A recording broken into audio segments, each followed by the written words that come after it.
Hi, it's Josh Marshall from TPM Media. It's Tuesday, April 22nd, 2008. In the last couple of years, we've had a distressingly large number of politicians, mainly Republican politicians, but now Democrats seem to be getting in on the act too.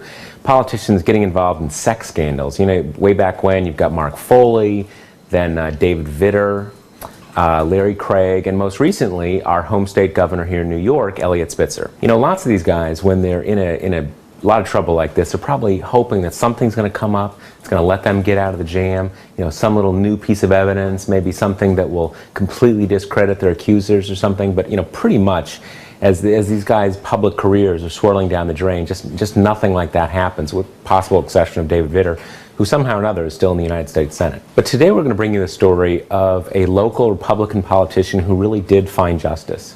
Now here's Bruce Barclay. He's the Republican County Commissioner of Cumberland County, Pennsylvania, or at least he was until quite recently. Here he is in happier times, spending a little quality time with Karl Rove, sort of a local player in the Republican Party. Now, despite being from Pennsylvania, Bruce wasn't bitter until this man, 20-year-old Marshall McCurdy, accused him of rape. Now, that's obviously a much more serious charge than any of these other sex scandal politicians were accused of.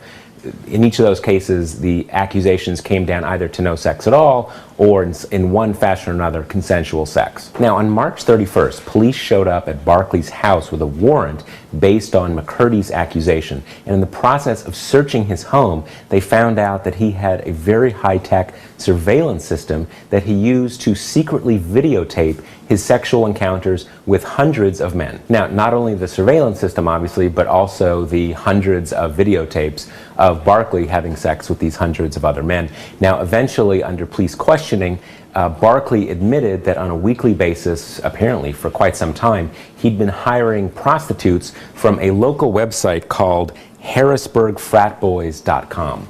which, by the way, in case you're wondering, is no longer online. Now, here's the kicker. Obviously, for Barclay, who's a local Republican elected official, finding the hundreds of sex tapes is really not a good development. On the other hand, among those sex tapes, the police did find the video, the video of Barclay and McCurdy having what appeared to be consensual sex. So that led to the charges against Barclay being dropped. And now it's McCurdy who's in a bit of a jam. He's looking at a possible 3-year prison sentence for making false accusations to authorities. Now, Barclay, on the other hand, he got off the false, rape accusation. On the other hand, he did have to resign as county commissioner, and now it looks like he might be facing some charges relating to privacy violations and encouraging prostitution. Anyway, we did want to bring you this story because it turns out that sometimes Republicans really are falsely accused.